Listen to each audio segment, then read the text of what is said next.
Welcome back. So I haven't done a mental health Monday and I wanted to.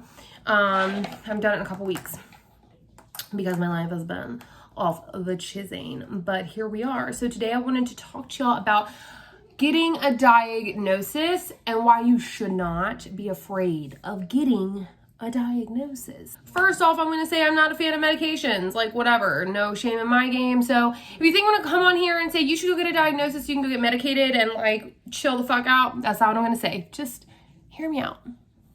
So many people look at a diagnosis like, oh my God, it's the end of the world. People are going to judge me. I don't like labels. I've heard that before. What if they try to medicate me?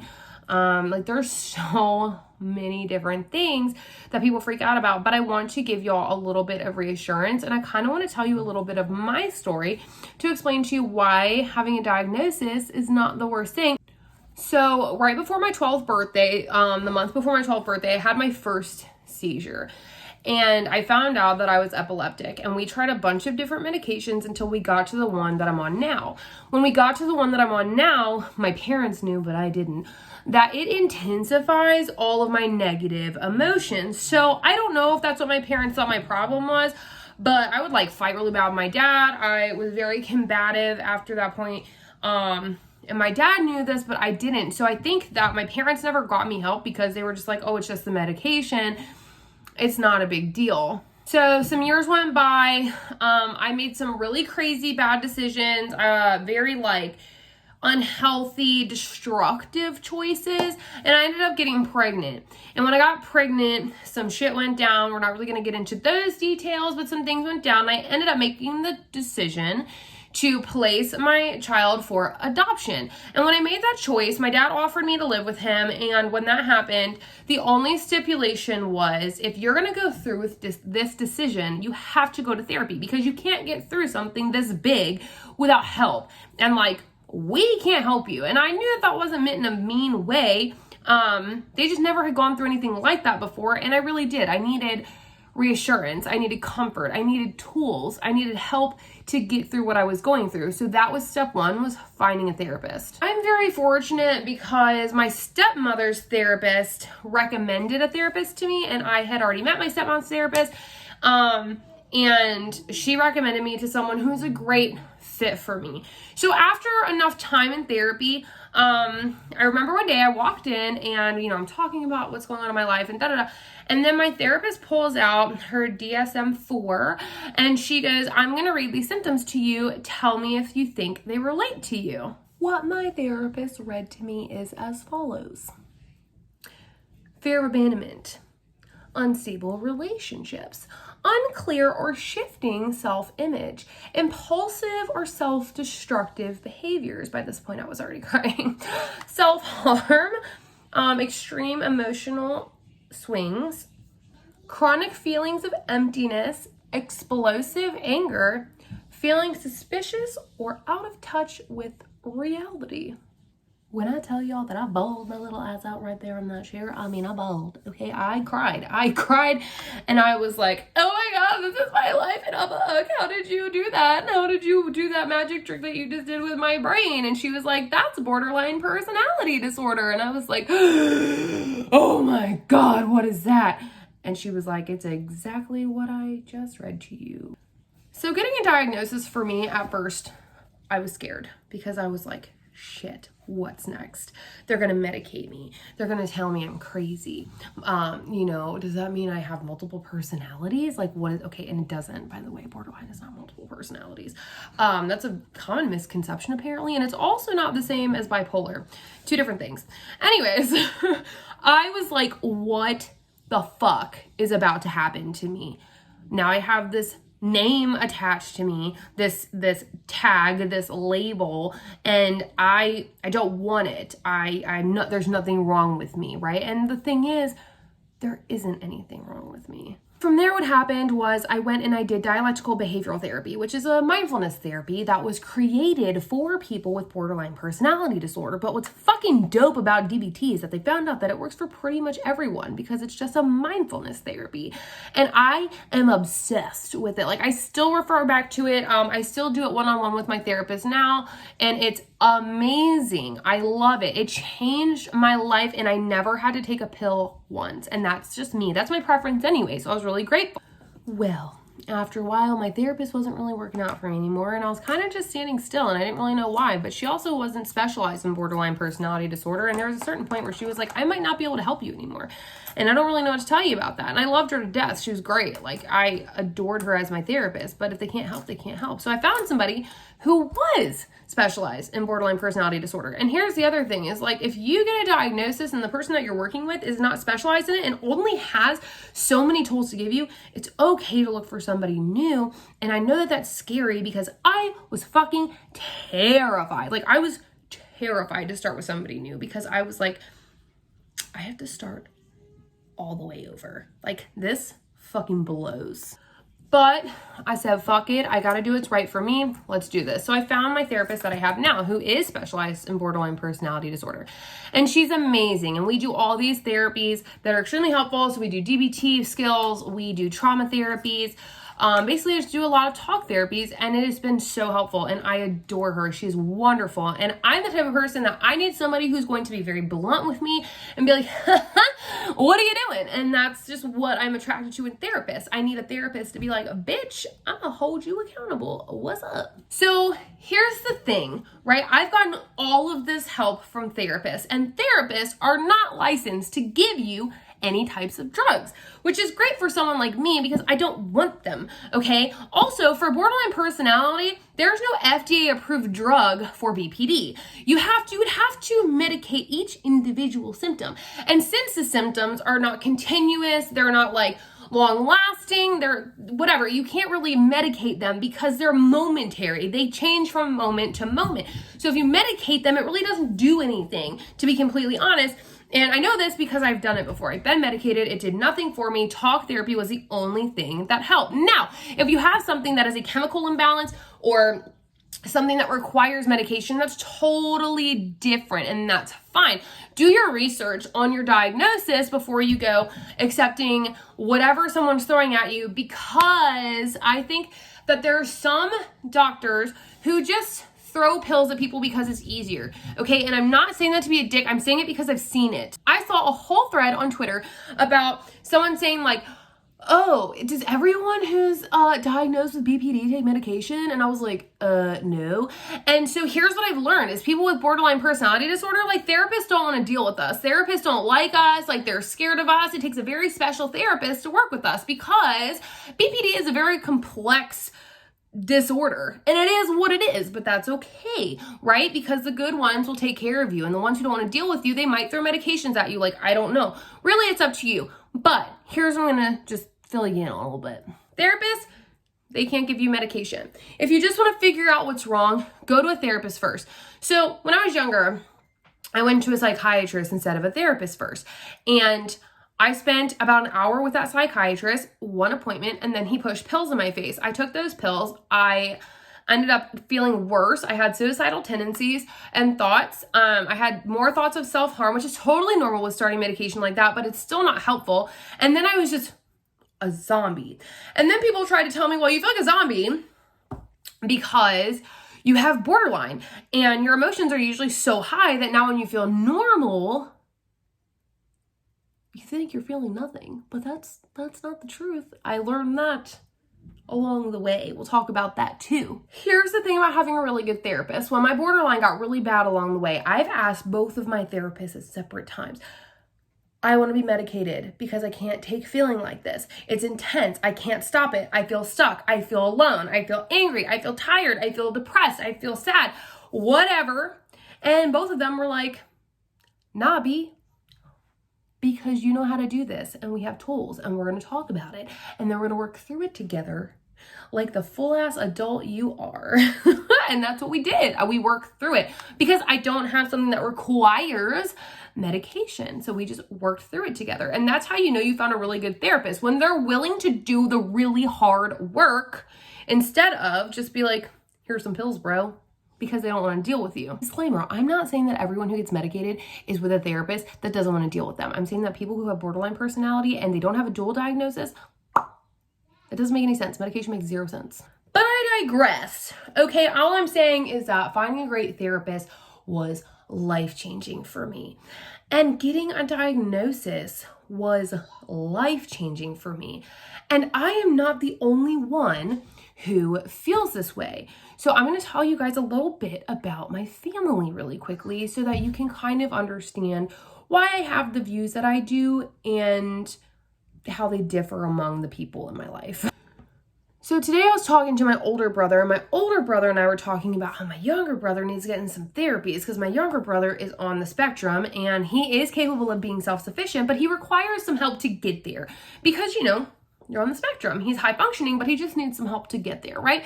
And so we were talking about the benefits of having a diagnosis, and I never thought I would hear my brother say that my older brother say that a diagnosis changed his life forever, entirely, in the best way. So my brother, like me, has a PTSD disorder. It's not the same disorder, but he has a PTSD disorder. My older brother does. And by finding that out, he was able to find the proper tools, utilize those tools, and become a better person and become more stable up in the noggin, okay? And for me, when I found out that I had borderline personality disorder, I no longer was like, what is wrong with me? Some people look at it like the way I did in the beginning, and they're like, oh my God, it's a name, stigma. Who the fuck cares? Find out what's wrong with you so that you can get answers. If you don't know what's wrong, you can't get help. You need to solve for X, okay? You can't get all the good shit if you don't solve for X, and X is what your whatever is, your disorder, your diagnosis, whatever it is, like you need to know in order to get better, and there is no shame in having a diagnosis. So when I got diagnosed, I went home still in tears, and I was like, I have borderline personality disorder, and it's a lot, and I don't, whatever. My parents had very like odd reactions to that information, but I'm not mad about it. It is what it is, right? So, but I had an answer, and as much as it was scary, it was a breath of fresh air. So what I did from there was I didn't let my diagnosis control me. I controlled my diagnosis. And what I mean by that is I didn't go, okay, well, my diagnosis says I'm this, so this is what I have to be now. Like, that's my life. Like, no, I said, okay, this is my diagnosis. What are the stepping stones to combat it, to make it better, to be emotionally fucking stable? Because I don't want to be a crazy bitch. And I know I'm not supposed to use crazy when I'm talking about mental health. I'm sorry, but that's how I felt on the inside. Now, someone else, my friends with borderline come to me and I'm like, bitch, what you mean you crazy? You ain't crazy. But like me, I'll tell myself that I'm crazy because, you know, it is what it is. So I took control and I got the help and I utilized the tools. And then I asked the people who love me, who I love, to also read and educate themselves, because I just felt like if you love me, you want to understand me. And just like any other relationship with any other person, you have to learn how to communicate with different people who have different personalities. You have to learn how to interact with people who have different fucking skill sets. Like, I don't know how else to put it. It's like a relationship. Like when you meet somebody new, you learn their languages, their love languages, their communication languages, their everything, and you work with it because you love them and you want them to feel special and appreciated and understood and heard. So I just gave people books and podcasts and YouTube videos, and I've always done that ever since I got a diagnosis. If I get in a new relationship, if I have a new friendship or whatever, I'm very open about my mental health. I have nothing to hide. I always talk about it when I have an opportunity, because I don't like other people feeling alone, and that is the power of owning your diagnosis. So I took it and I educated and I spoke up for the people who were scared to talk about it.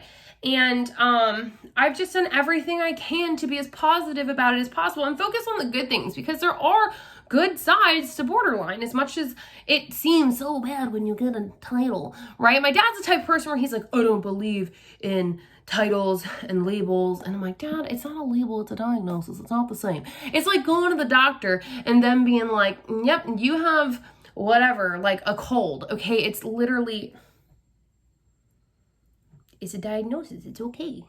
Here's the thing, is you can use it as a crutch, or you can use it to be super powerful with exactly who you are. You can learn to accept that part of you and learn how it makes you special, learn how it makes you different. For me, it showed me that I feel more, and I do everything more, let's be honest. Like, you look up extra in the dictionary and like BPD is under it, okay? But it made me realize that I do more in every aspect. My emotions are higher, and they are usually very quick to change if I'm not mindful, right? So I have to make the daily moment by moment decision to keep myself in check, which is fucking exhausting, okay? When I say that, I mean that I have to decide, like, oh my God, am I overreacting? Am I being crazy right now? Don't scream about it. Don't throw something. Don't whatever. Like, I have to stop all of my reactions. And it's not like a couple times a day. It's not. It's like all day long, because that's how my brain works. But again, having the diagnosis helped me understand what the symptoms are, which helps me stop them. Okay? Policing yourself is so hard. I will say that no matter what your diagnosis is, policing yourself is hard. And opening up about it is so hard. No one's saying that if you like find out what your diagnosis is, that you have to wake up tomorrow and shout it to the fucking world. Like, that's not a real thing. I am just weird. And it did take me a little while to talk about it, but I talked to people that I loved about it first because they needed to know, because they were already impacted by it so much. But you have so much power in it. And I just really want people to remember that you can look at it like this terrible thing. And you can look at it like this, life changing thing in a terrible way, like it's going to ruin everything because of the stigma, or you can use it to get yourself better, and then use your tools in your journey to help others see that there's hope. You can help other people see that there's a way out of where they feel stuck, whether it's a depression, whether it's anxiety, whether it's schizophrenia, whether it's bipolar, whether it's BPD, like no matter what it is, you have the power to take control of it and do the hard work and show other people that it's possible. Has any part of this journey been easy? Hell no. It's been so hard. But you know what? I don't regret a moment of it, because let me tell you something. If I hadn't found out about, let's talk about the domino effect really quick, okay? Because this domino effect is fucking dope. If I hadn't found out that I had borderline, right? I never would have done my mindfulness therapy. And if I hadn't done my mindfulness therapy, I wouldn't have gotten into mindfulness as a regular practice, meaning I wouldn't have started meditating. I wouldn't have started practicing gratitude. I wouldn't have even paid attention to all of that stuff. I would have been like, this is a bunch of like hokey pokey bullshit. Like, this isn't real. But by doing therapies and taking the advice of professionals, I found out how helpful it actually is. And so the result of that is that I did all this practice, and now I get to pass that on to my daughter, who's a child and who's being molded into a human, like a big human. Right now she's a little human, but she's going to be molded into a big human. And let me tell you the dope ass things that my kid does, because I am so obsessed with mindfulness, right? I am also obsessed with affirmations, whether I write them down, I say them, I think them, whatever.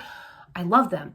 So at least once a day, I sit with my daughter and I'll tell her, you are beautiful, you are smart, you are kind, you are funny, you can do whatever you want to do in life. You are strong, you are sweet. And we go through the list, right?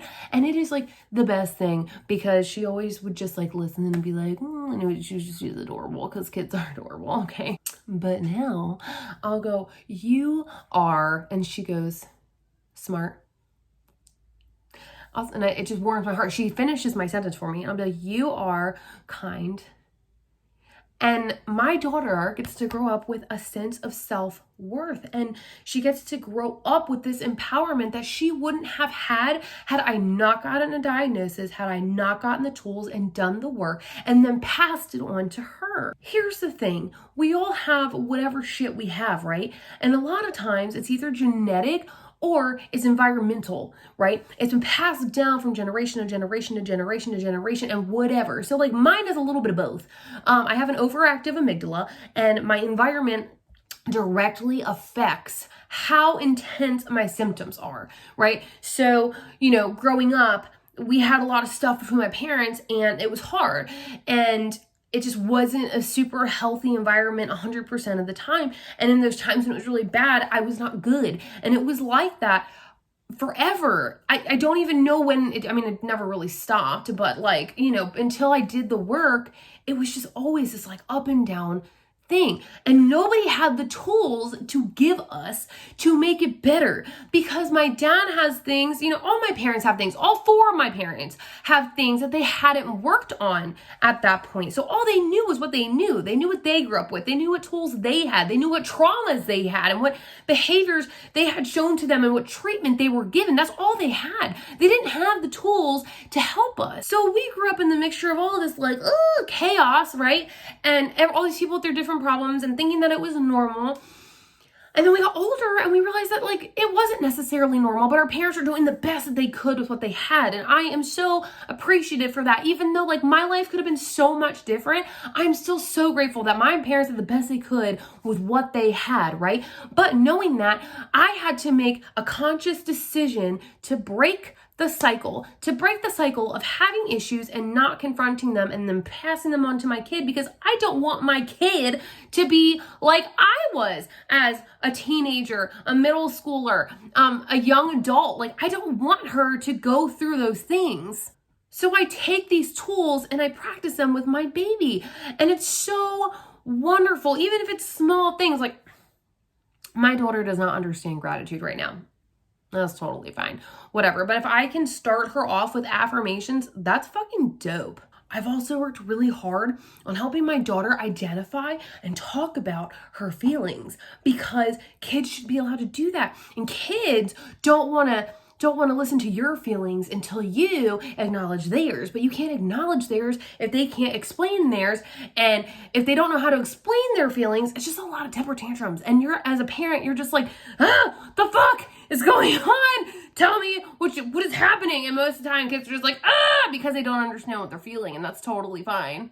But because my kid and I and her father have worked so hard on identifying her feelings, she'll look at me now and she'll go, "Mommy, I'm sad." And I'm like, "Why are you sad, baby?" And if I've just been upset with her about something, or I've told her not to do something or whatever, she'll be like, "I'm sad because you're mad at me," or "I'm sad because you said no," or "I'm sad because daddy, didn't give me what I wanted," or whatever. But either way, at 3, she's telling me the feeling and she's telling me the why. Whether she's telling me that she's happy, sad, mad, whatever, she's identifying her feelings and she's telling me why. And if we can start those conversations with our kids now, oh my God, they're going to be such healthy fucking adults one day. And maybe, maybe it'll take time. Maybe they'll go through bouts of being a mess, but that's totally normal. That's life. But at least they have the tools in the toolbox that we didn't have. The point is, the only reason I have that toolbox is because I went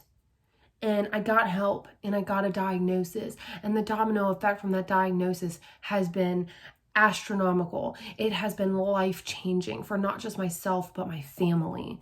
So if you're scared right now, if you know, okay, something's not right, I'm feeling this all the time, or I'm feeling a lot of things all the time, or I feel off, or I see things, or I hear things that aren't right, or they're not there, or whatever the case may be, right? Talk to someone. Talk to someone. It's that easy. Just talk to somebody. Find a therapist.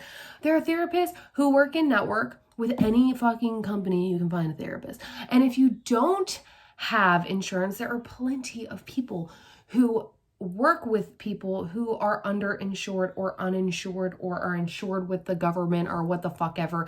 There are people who work with everyone. There's no excuse not to get help. Trust me, there are plenty and plenty and plenty of tools out there. When I started therapy, I was a pregnant 20-year-old who had just been physically and emotionally abused, who had just gotten off drugs, who was just a whole train wreck. I was a train wreck, okay? And my journey has not been perfect. I was terrified. I was having a baby. I wasn't keeping her. Like, I didn't know what was wrong with me. I didn't know if I was doing anything right, but I got through it, and then I got a diagnosis, okay? And even with my diagnosis, I still went and did stupid shit that I knew fit into my diagnosis. I was an alcoholic. I did stupid shit, man. I got like really drunk all the time. It was a bad idea. But I learned, and then I stopped doing that too. It's a process, and it doesn't have to be perfect. If you think for even a second that therapy equals perfection, or that like the expectation is, okay, I'm gonna go to therapy, I'm gonna get some help, and then I'm just gonna be the perfect person, and I'll always know how to handle everything exactly right, and nothing will ever go wrong. And if it goes wrong, oh, it's my fault, and I'm a fuck up. No. Therapy is tools. It's tools. So many tools, and it's not perfect, and you will fuck up, you will stumble, you will fall, you will do the things that you don't like to do, you will see that side of yourself that you don't like to see, you will be that version of yourself that you fucking hate sometimes, but what matters is that you get back up and you keep doing the work. I have this conversation a lot, and that conversation is, it's okay to fail, okay, especially just with anything personal. And I feel like a lot of times we look at ourselves if we fail and we go, oh, I'm such a fuck up. But you got to change that thought process. Instead of talking to yourself so negatively, oh, well, that was a mistake. Let's not do that again.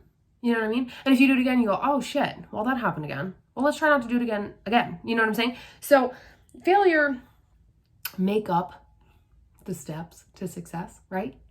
And the more you practice and the more you failure just sets you up for adjustment, right? So the more that you take the steps and you fail and you adjust and you fail and you adjust, the closer you get to achieving the version of yourself that you want. But you can't do it if you're scared and you're still standing at the bottom step looking up and going, well, that looks scary.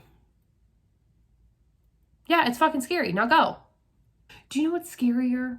Being stuck, standing still, feeling what you're feeling and not knowing what it is, having the problems that you have and not knowing what they are, not having any answers. That's way scarier because you don't know who you are and you're afraid to be whatever it is that you are because you don't understand it yet.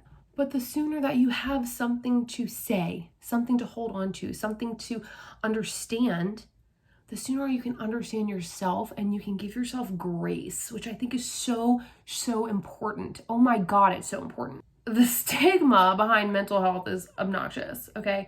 If we understand who we are and why our behaviors may be differently and why, our reactions may be differently or our communication may be different, or we can start to give ourselves a little bit of grace as we're working on it. And when we fuck up and we do that thing that we hate that we do, and when we show that side of us that we hate to show, we can go, okay, that's this part of me, and that's okay. I'm working on it. And then what you do is you go and you apologize, and then you continue to move forward. And the only way that you can make a genuine apology to someone that you hurt when you're getting help is by continuing to work on the behaviors. That's the only way that an apology matters, is if you are continuously working on it. I could literally talk about this all day, so I'm not going to. All I'm saying, diagnosis, not scary. Not scary at all. I know it seems scary. It's not scary.